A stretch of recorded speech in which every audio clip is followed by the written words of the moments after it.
Okay. So, we continue with the discussion of time response, but in this case, in this in this at this point, we will be um focusing on the response of under dam system. Okay. So, nung nakaraang lesson natin, nag-concentrate tayo sa sa second order response, pero classify natin sa apat yung responses nila based sa location ng poles nila. Okay. So in this case, or in this at this point, we will be zeroing in on on underdamped response. Okay. So the underdamped response is unique in the sense that it exhibits overshoot and oscillation in its transient. Okay. So alam natin na sa sa apat na type ng second order response, yung underdamped system lang ang merong overshoot at saka oscillation sa transient niya. Okay. Um, the reason na ang motivation natin by which we um, focus on this overshoot and oscillation is baka kailanganin natin siyang kontrolin. Okay, it is possible that we might need to control that oscillation and overshoot. Okay. So to analyze the response of under dam system, we use the specifications. Okay. We use the specifications dr and omega n. Okay. So yan yung gagamitin natin. We first define transient specifications associated with under dam response. Okay. Recall na sa first order system, dinefine natin yung mga transient specifications na to as the time constant, rise time, tsaka settling time. Okay. So this time, sa under dam system, itong transient specification natin, magde-define tayo ng apat na specs. Okay. These are percent overshoot, peak time, rise time, at saka settling time. Okay. Now, what we will do next is so bali ngayon i-specify natin yung formula ng apat na yon in terms ng dr and omega n. Okay. Tapos we will relate after that these specifications sa pole location. Okay. Tapos yung pole location i-relate natin sa system parameters or papuntang transfer function so that we can be able to design components. Okay. So tandaan natin na yung system parameters nyo or yung mga coefficients na makikita nyo sa transfer function ng inyong system are actually based dun sa values nung components. Okay? So nakita na natin yan sa dun sa system modeling. Okay? So these are the objectives or the outcomes expected of you after this lesson. So you're expected to find the settling time, peak time, percent overshoot, and rise time for an underdamped second order system. Design system components to meet specifications for an underdamped system and approximate higher order system and system with zeros as first or second order systems. So basically, pagkatapos nating i-discuss yung underdamped response, we will also try to talk about yung epekto ng zeros tsaka ng additional poles sa actually magsisimula tayo sa additional poles tapos yung zeros sa sa response natin. Okay. So we start with underdamped second order systems. Okay. So we already know this formula para sa second order system ninyo. Okay. So yung B over S square plus AS plus B. Okay. Where yung A at saka B would actually denote yung coefficients ng inyong transfer function and are related to system parameters.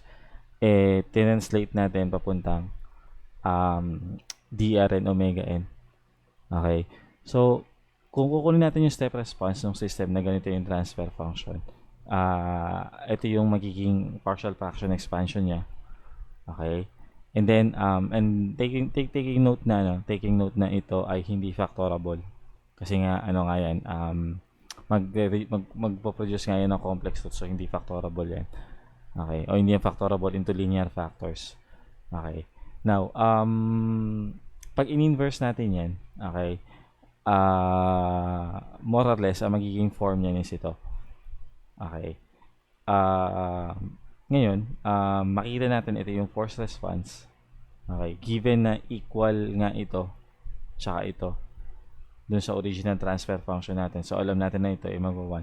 Tapos, meron tayong natural response indicated by this. Okay. Now, if we actually plot yung equation na to against dr, okay, ito yung mapoproduce natin.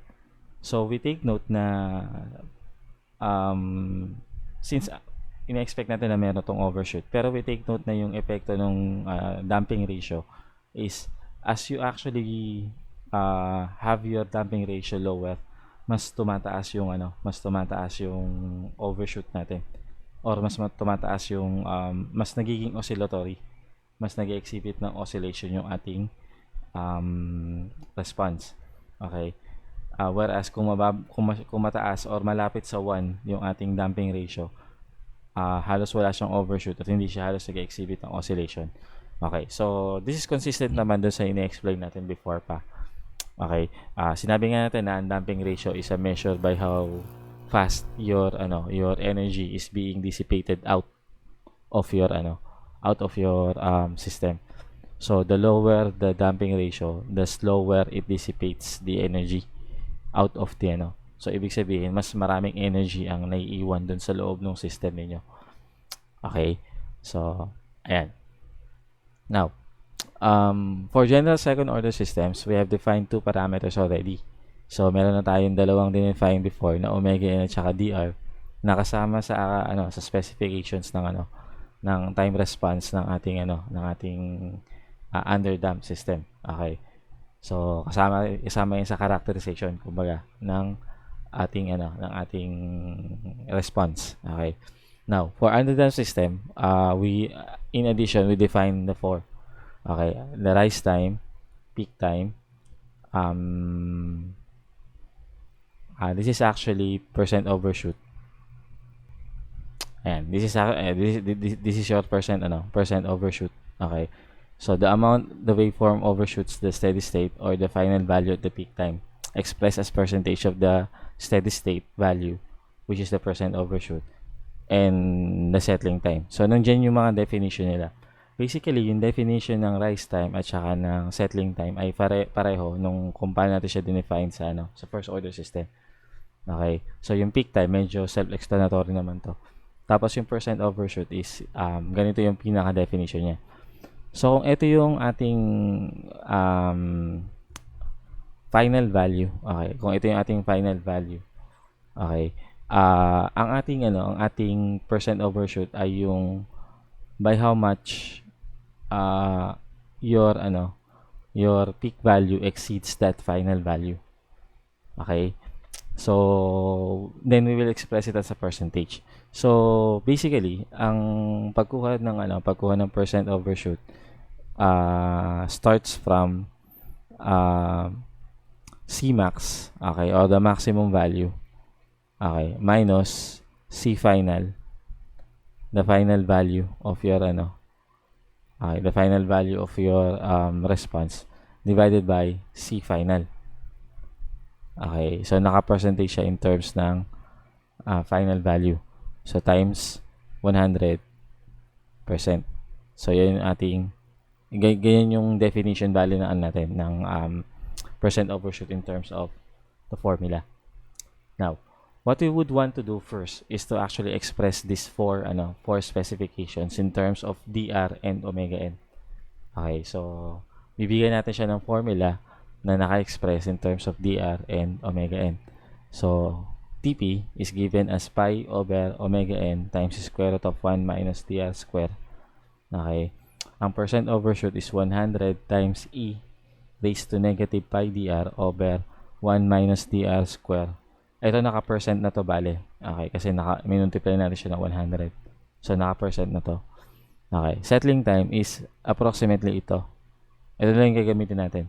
4 over dr omega n. Okay. Now, wala tayong eksaktong formula para sa rise time. Okay. Pero according sa sa libro ni Nice, ginawa niya ng curve fitting. Okay, yung nag-curve fit siya ng omega n tr, okay, versus dr. Okay, so gumanap siya ng polynomial fit sa data ng dalawang to using a certain system. Okay, so using certain systems. Okay, so yung fit na nakita niya translates to this formula. Okay, which has an error of less than 0.05%, given that your DR is between 0 and 0.9. So most DRs naman natin would actually play around 0 and 0.9. Okay, so ayan, kaya i-approximate natin ngayon yung ating rise time using this formula. Okay, now an alternative would be this linear approximation. Okay, so mas accurate to pero mas madali kasi itong tandaan. Okay, kaya lang yung accuracy niya kasi is within 0.3 to 0.8 lang. Okay, so whether you use this or this would depend on the value of TR. Okay, so at saka yung accuracy niya is actually dependent din sa value ng DR. Okay, so most of the time we'd prefer na it na lang yung gamitin kasi mas at least isa lang yung kakabisaduhin nyo. Pero in this case naman kasi since tayo ay ganito yung setting natin, there's no actually need for you to memorize these formulas kasi pag mag-exam naman kayo or magko-quiz naman kayo, naka-open naman yung formula niyo. So there's no need for you to actually memorize anything pa. Okay. So although it would be preferred na kabisado niyo siya. Okay, para hindi laging pagka kailangan natin siya nagre-refer tayo lagi sa kanya. Okay. So ayan. So again, this is TP. This is percent overshoot. This is TS and this is your TR. Okay. So let us have this example. Okay. So given na meron tayong transfer function na ganyan. Okay. Given that we have this transfer function. Okay. We would like to find or we would like to determine yung characteristics niya. Okay. So we recall na ang ating omega n is basically square root ng b. Okay. So in this case, we take note na na ang a natin is 15. Okay. Tapos ang ating b ay 100. Okay. So recall natin na yung formula natin ng omega n ay square root ng b. So that's basically square root of 100. So 10. Okay. Tapos yung formula natin ng dr is a times 2 or divided by 2 omega n. Okay. So that should give us 15 divided by 2 times 10. Okay. So pag kinumpute natin yan, that would be 15 divided by 2 times 10. So that's 3/4 or 0.75. So that's our DR. Okay. Now, ang TP natin is pi, okay, over omega n, which is 10 times the square root of 1 minus dr square. So that's 0.75 square. That should give us 0.475 seconds. Okay. Then, percent overshoot natin is 100 e raised to negative pi times dr. So, 0.75 divided by square root of 1 minus 0.75, 1 minus dr square. So, 0.75 square. So, that should give us 2.838%. Okay, rounding off yung third decimal place natin. Usually just to report the figures gumagamit tayo ng 3 decimal places. Pero for computations, ang nire-report natin is 4 decimal places para at least sigurado tayong tama yung tatlong decimal places natin. So, ganun yung practice na ginagamit ko usually. Okay? So, again, pag nire-report ko siya, I use 3 decimal places. Pero kapag sa computation, nire-retain ko yung 4 decimal places para sigurado ako na yung first 3 decimal places tama. Okay? So, yun. Next is TS. So, ang TS natin is 4 over DR. So, that's 4 divided by DR, omega n. So, DR is 0.75. Okay. Omega n times omega n to. So, times 10. Okay. So, that should give us 0.5333 seconds. Okay. Now, TR is yung formula dito. Okay. Yan. So, that's 1.76 times dr cube. So, that's 0.75 cube. Okay. Minus 0.417 times dr square. So, that's 0.75 square. Okay. Plus 1.039 okay, times dr, which is 0.75. Okay. Plus 1. Okay. And then divided by omega n, which is 10. Okay. So, we will have 0.228. Okay. So, dapat to 0.229 ito ang naka-report yan. Nakalimutan ko siguro yung 9. Okay. So, ayan. So, that's how we get the characteristics, okay, of your step response. Okay.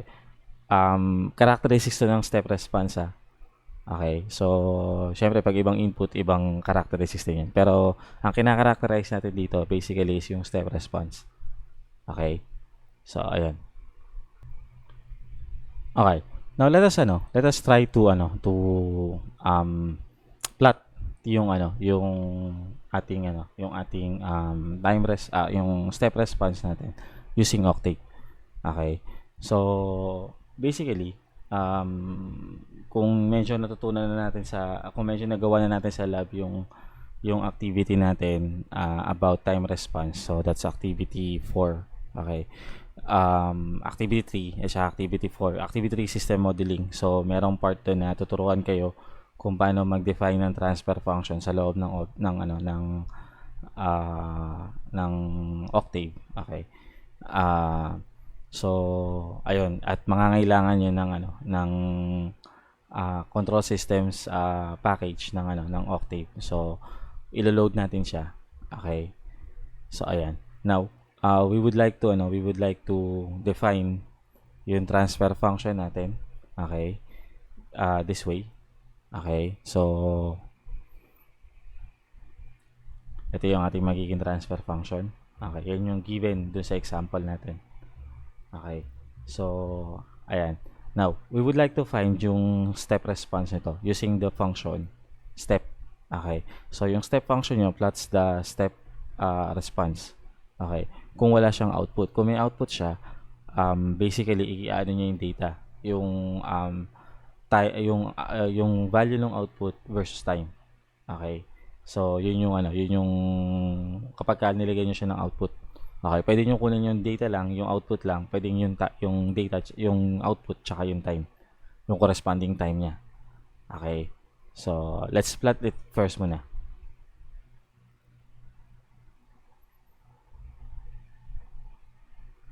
Okay, so ito yung lalabas na step response niya. Okay. Now, one thing na medyo mahirap dito sa ating Octave is that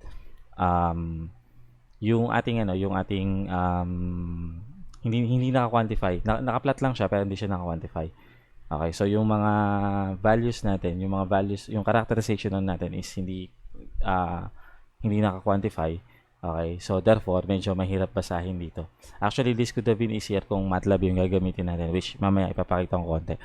Pero in this case, para medyo may remedyo tayo tungkol doon sa what I did was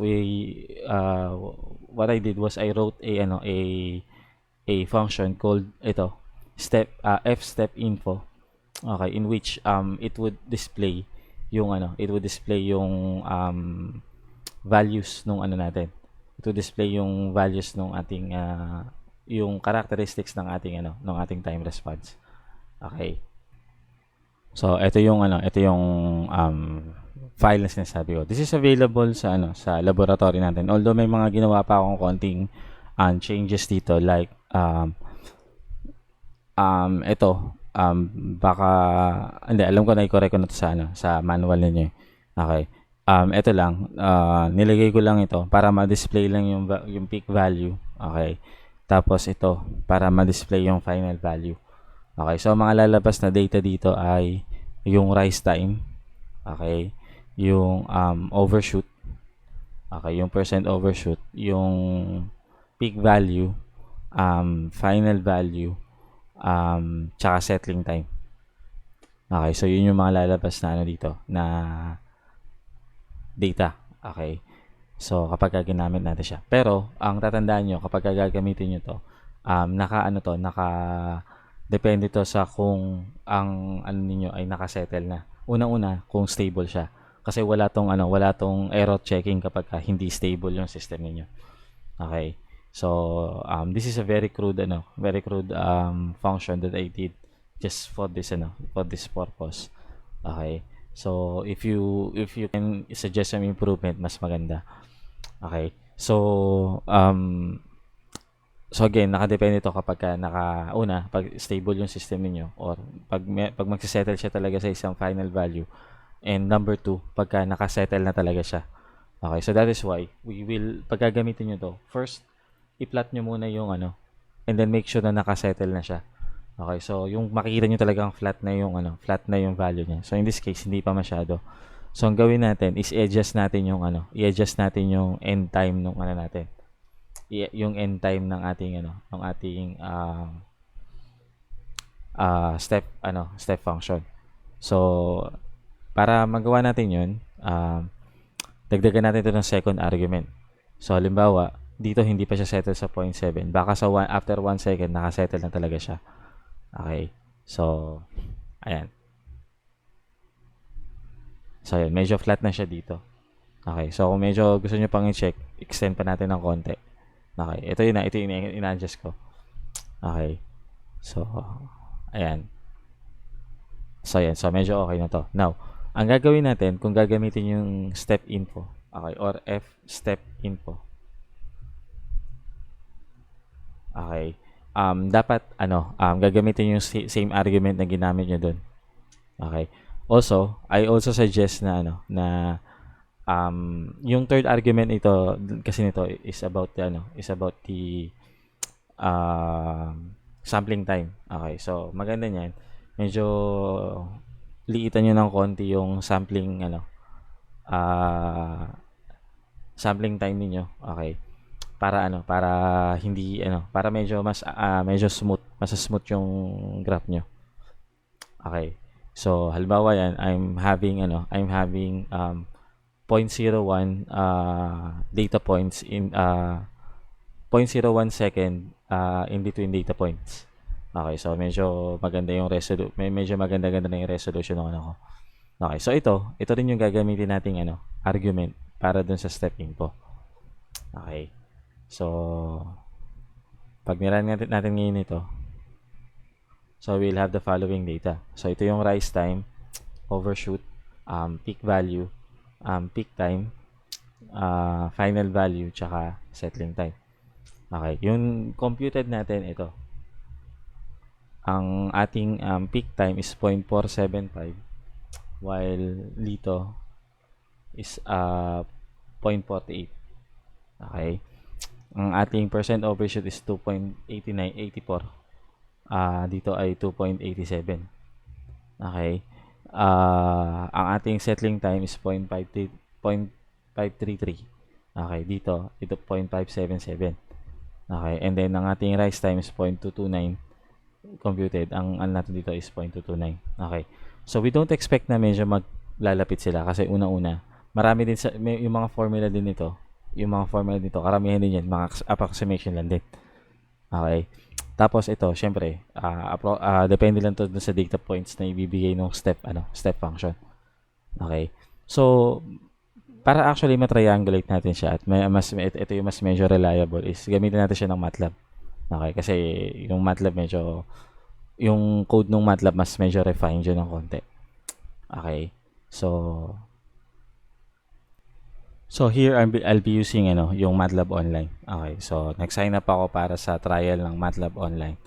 And eto as you can see, gagamitin ko yung same code na ginamit ko sa Octave. So i-copy paste ko to dito.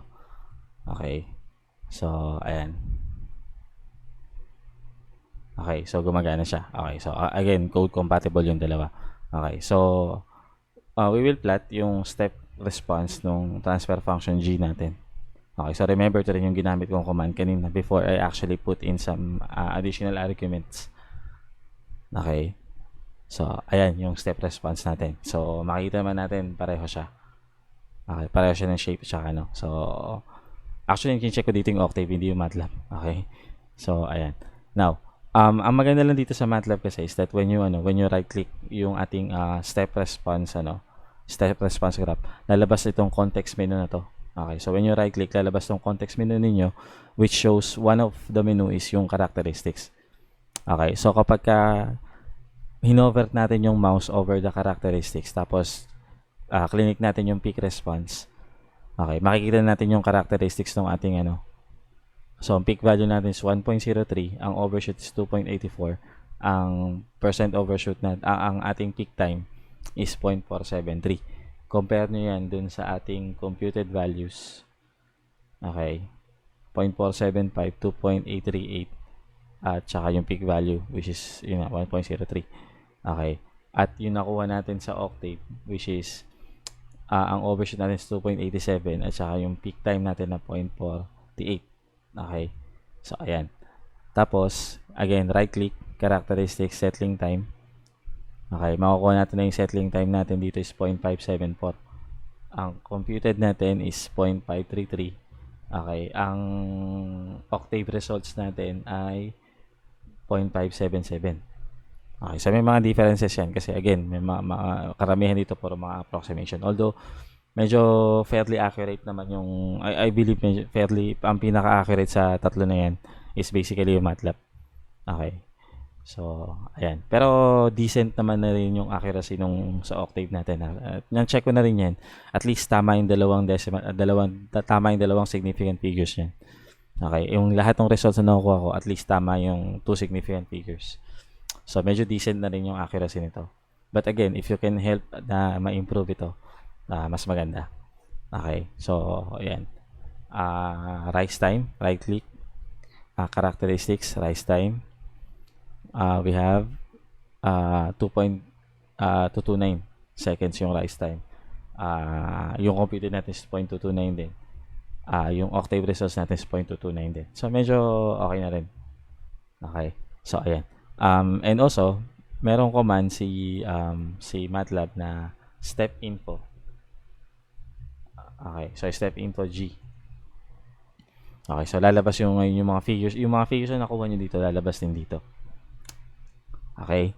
So that is how we use yung MATLAB at saka yung Octave in order to verify yung characteristics ng natin.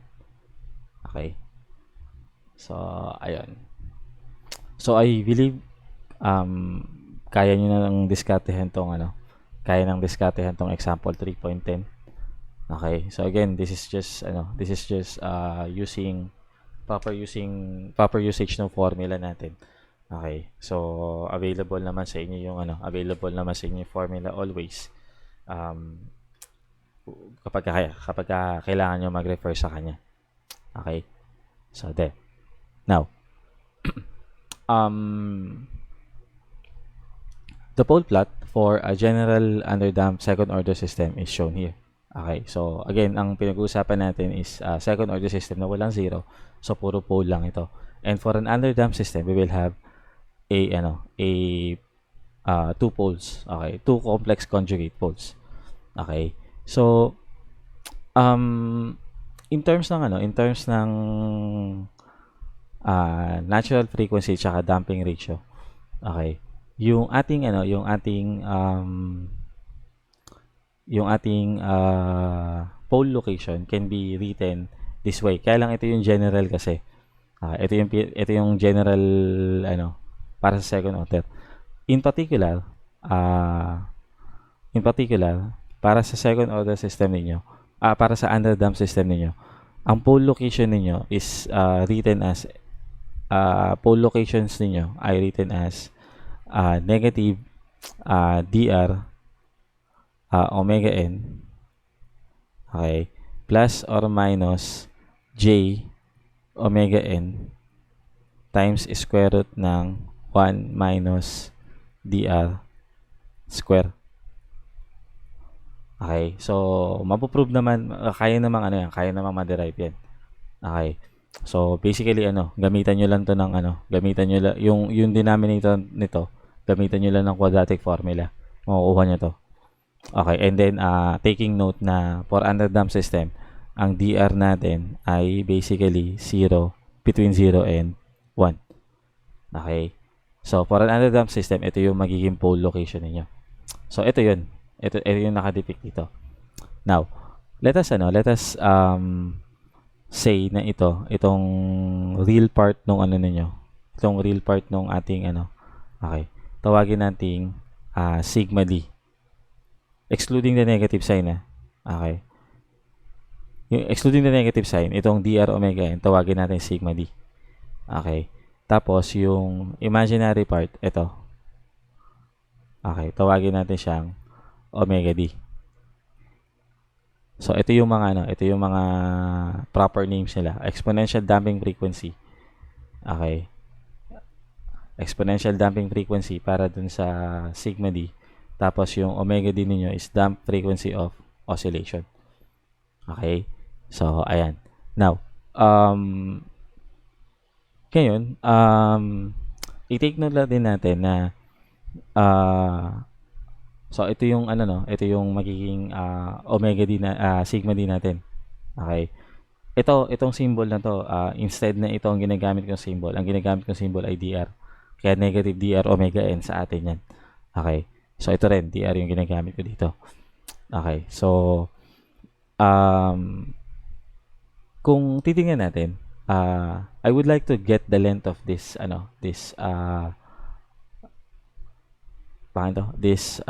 radial line, okay, that connects the origin and the pole and one of the poles. Okay. So para makuha ko 'yan, gagamitan ko 'to ng Pythagorean theorem. Okay. So ito, niredraw ko dito yung ating ano. Okay.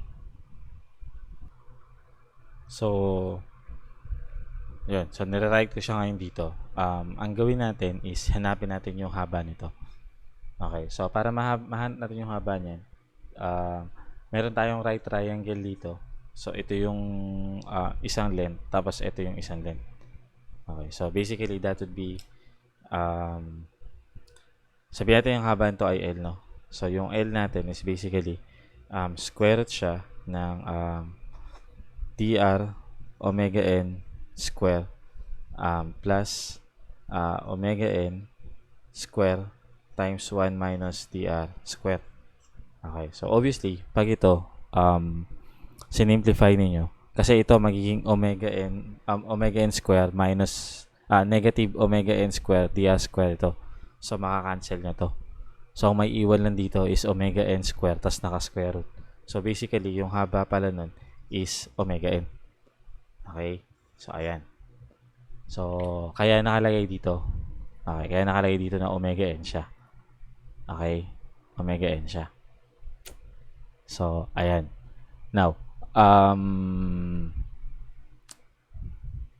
also, let us try to obtain yung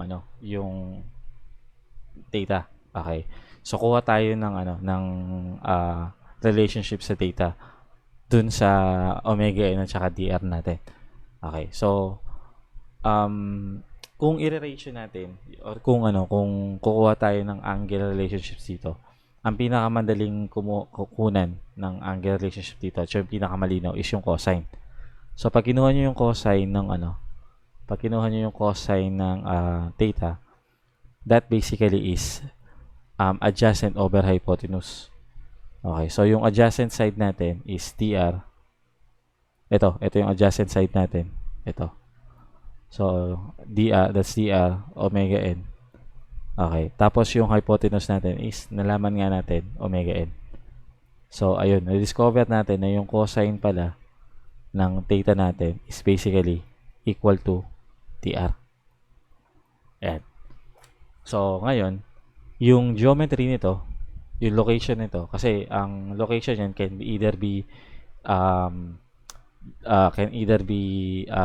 depicted or can either be stated using yung sigma d at saka yung omega d, or yung so in terms ng ng dr at saka omega n, that's dr omega n at saka omega n times square root of 1 minus dr square, o kaya pwede din naman sa polar form, which is omega n bar angle theta. Okay, wherein yung omega n natin is yung omega n, tapos yung theta natin is yung cosine ng omega n natin is basically dr. Okay, so that's how we relate yung yung location ng poles natin. Okay, dun sa ating dr and omega n. Now, let's relate this dun sa ating characteristics. Okay. So, if you have noticed, yung formula ng pi ng TP ninyo is basically pi over omega n square root of 1 minus dr square. And itong denominator niya is basically yung imaginary part nung pole ninyo or yung omega d. Okay? In the same manner, kung i-recall natin yung formula ng TS is 4 over dr omega n. Yung denominator is basically yung real part nung nung ating pole, or yun nga omega d, sigma d. Okay. Now, the percent overshoot is basically ito. Okay. Function siya ng dr. So, ibig sabihin, itong percent overshoot nyo is function nung angle na yun. Okay. Pag nagbago tong angle to, magbabago yung percent overshoot niyo.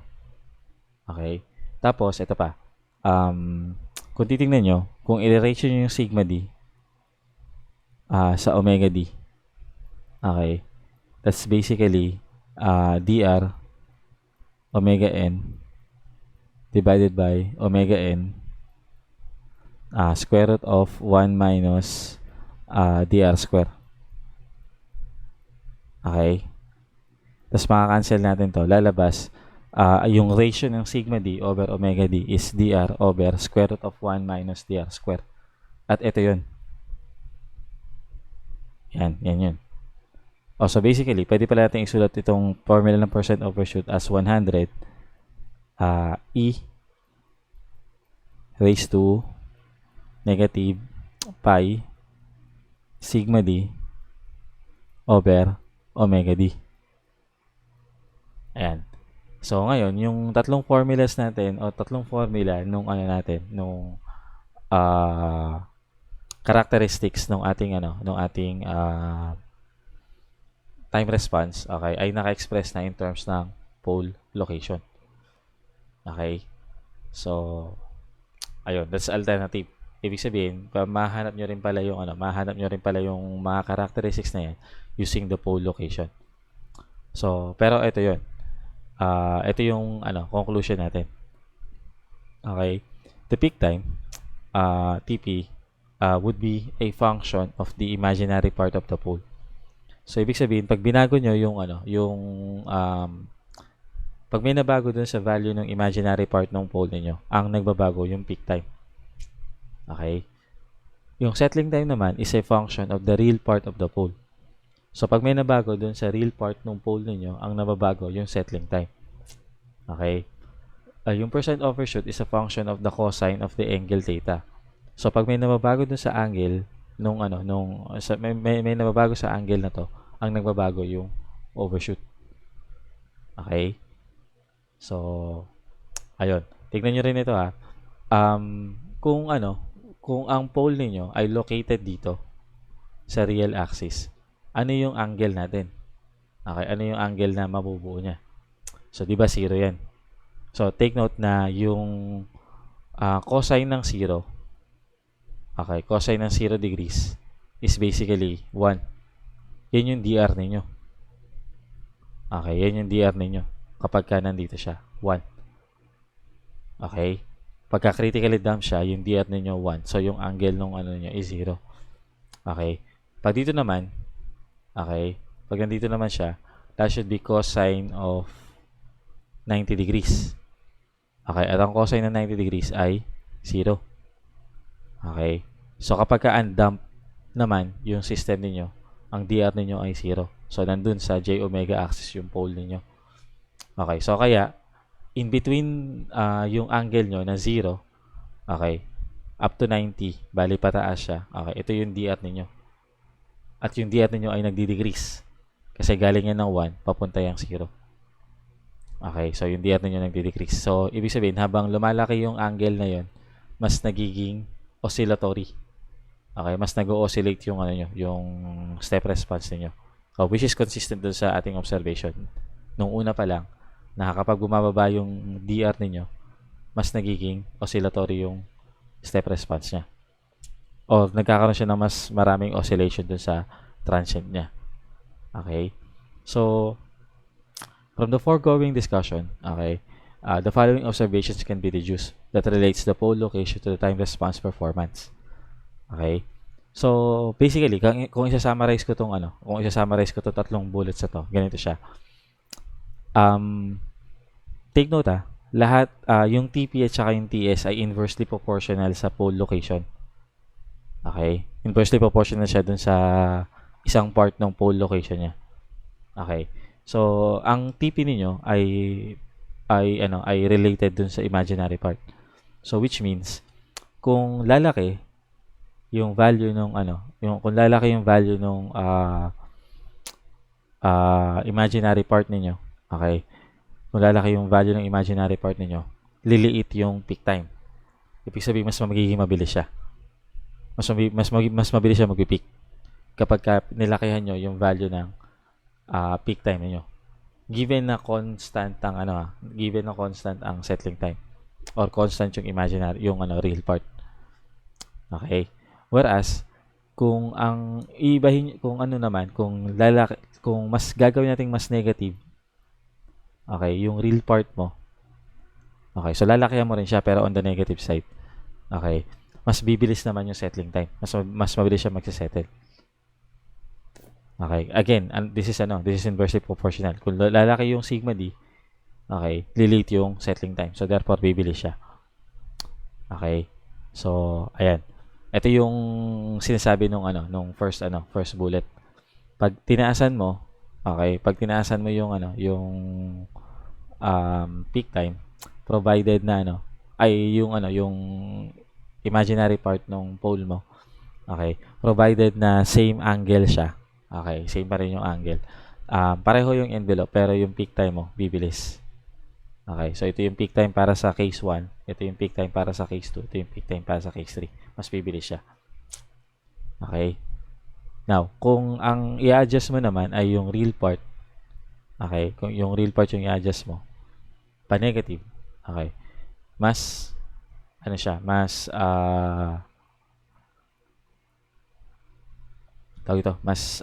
bibilis yung settling time mo.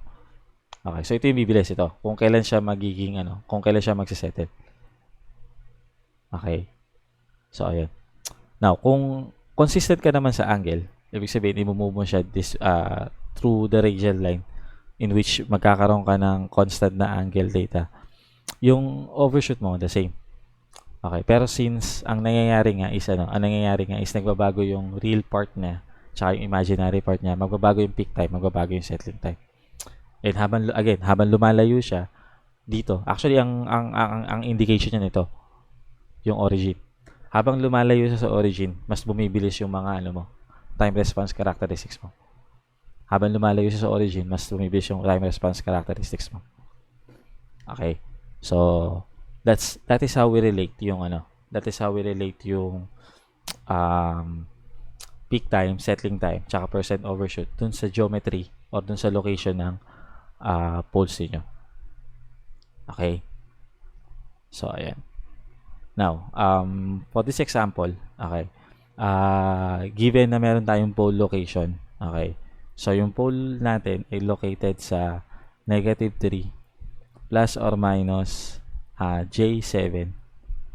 Okay, we will be asked to find yung time response characteristics. Okay, so, ayun. So, paano natin siya hanapin? Okay. Take note na ang omega n ninyo, okay, ang omega n ninyo is kung gaano kahaba itong radial line na to. Okay. So, ang omega n ninyo can be simply found by Pythagorean theorem. So, that would be square root ng 3 square plus 7 square. Okay. So, pag kinalculate natin yan, square root ng 3 square plus 7 square, that should be your omega n. Okay? Now, ang dr ninyo, okay, remember that your dr is cosine theta. Okay? So, ang cosine theta natin in this case is basically 3 yung adjacent divided by yung hypotenuse, yung omega n. So, that's square root of 58. Yung nakuha natin kanina. Okay? So, ang dr natin is 3 divided by square root ng 58. So, that should give us 0.39391. Okay? Now, from there, we can now compute for TP. Again, TP is pi divided by yung imaginary part ng pole ninyo, which is 7. Okay, so that should give you 0.4488. Okay? Ang TS natin is 4 divided by the real part of the pole, which is 3. So, that's 1.3333. Okay, seconds. Now, ang percent overshoot natin is 100 e raised to negative pi times yung real part ng pole nyo divided by the imaginary part of the pole. Okay, so that should give you 26.02%. Okay, and finally, yung TR natin, it's 1.76 times dr cube. Okay, so that's 0.39 cube minus 0.417 times 0.3939 square. Okay, plus 1.039 times 0.3939, okay, plus 1 divided by omega n, which is square root of 58. So, ang TR natin is 1.1905. Okay. So, actually 7 dito. Okay, baka ginamit ko dito is yung paano to? Yung linear formula. Pwedeng yung linear formula yung ginamit dito. Okay. So, ayan. Now that we are able to relate yung ating pole location dun sa ating yung pole location natin dun sa time response characteristics. Tapos yung time response characteristics sa dr omega n at yung dr omega n ay related sa transfer function nyo via the coefficients. Okay. We would be able to design components din. Okay. So, pag magde-design tayo ng components at manggagaling tayo sa system itself, kailangan simulan nyo muna by obtaining the transfer function. Okay. So, pagka nakuha nyo na yung transfer function, at saka natin tingnan kung paano natin masosolve yung values ng mga parameters, kasi may mga parameters dyan na unknown. Okay. Tapos yung parameters na unknown, isosolve natin using yung requirements ng ating design. Okay. So halimbawa sa case na to, we will have um, we will have to find the components J and D so that magkakaroon ng 20% overshoot at saka settling time ng 2 seconds yung ating step input. Yung ating system for a step input of torque T. Okay, so may rotational mechanical system tayo dito. Apply natin siya ng torque. Okay, step torque. Okay. Ang gusto natin is itong theta natin, yung angular displacement natin, magkaroon ng 20% overshoot at saka 2 seconds na settling time. Okay. Kaya kailangan natin malaman ano yung values ng J at saka ng D ang appropriate para dito. Okay. So we start this problem off by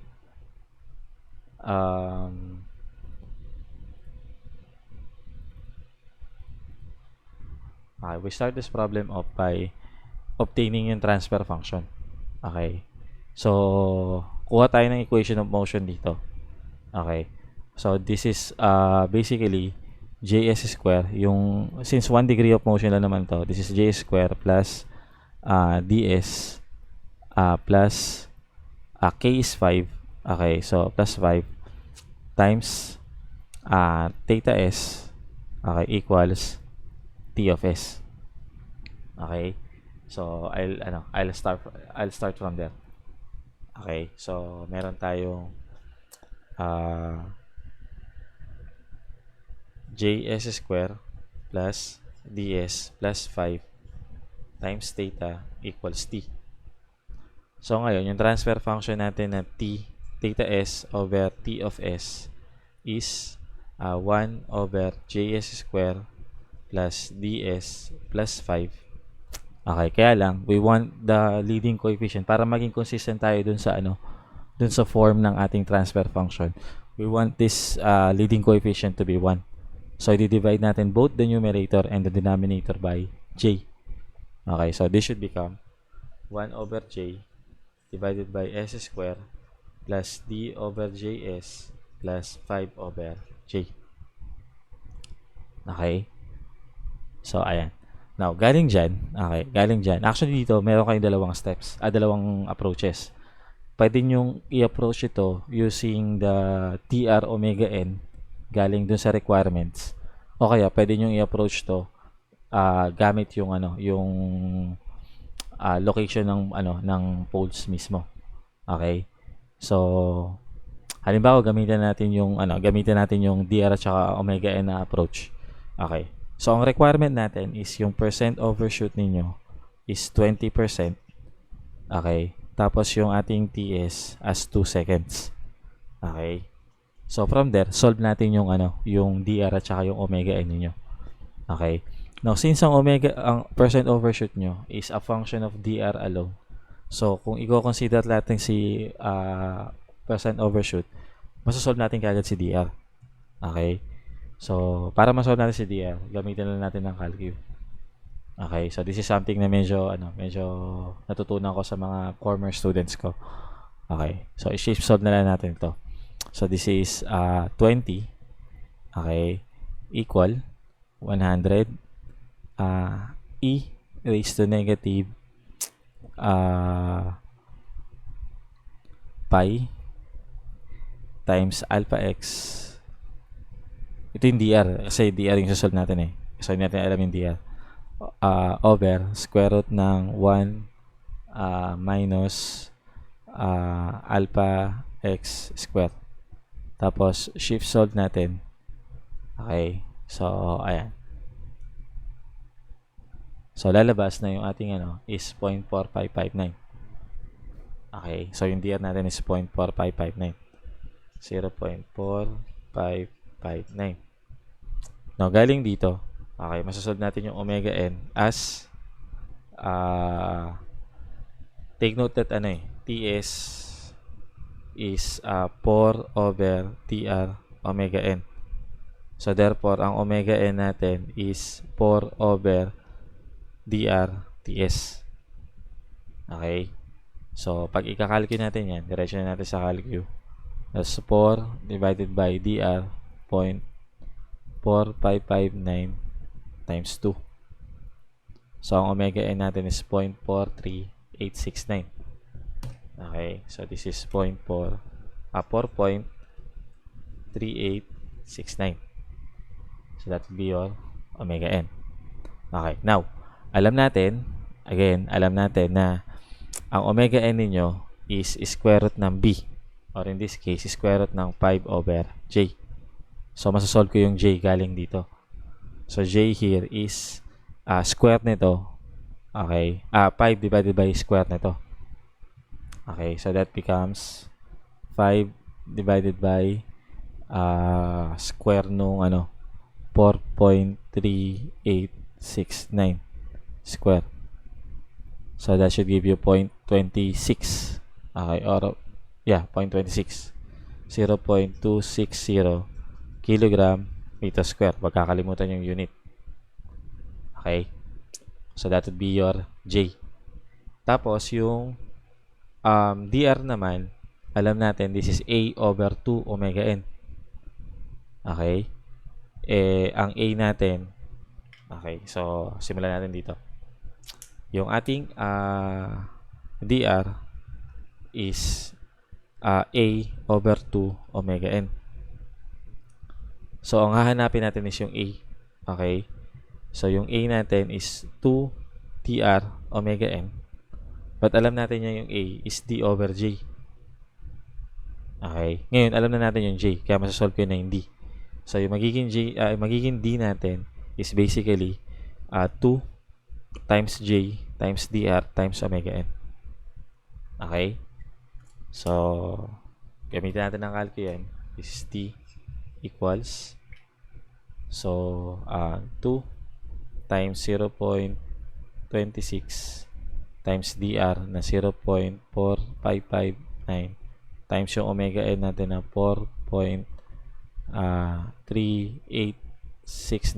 Medyo kulang yung ginamit kong number of decimal places dito kasi hindi ko natandaan yung sagot kanina.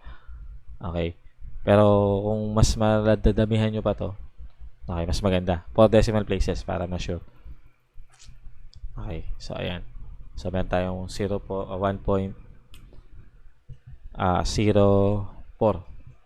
Since this is rotational mechanical system, ang D natin, ang unit ng D natin is Newton meter square, Newton meter second per radian. So ito yung design ng natin. Yan yung design ng system natin. Okay. So pwede nyo i-verify yung design na yan using the octave. Okay, by inputting it here. Okay. So, ayun, pwede nyo i-verify yan para mas ma-check nyo kung tama na na-meet yung percent overshoot na 20% at saka yung TS na 2 seconds. Okay. So, ayun. Now, I think sa tama tayo dito tsaka dito. Okay. Now, I think I can leave the rest of the examples 3.13, 3.14 and 3.15 as your exercise. Okay? So, para mas ma-practice kayo na mag-solve. Okay? So, ayun.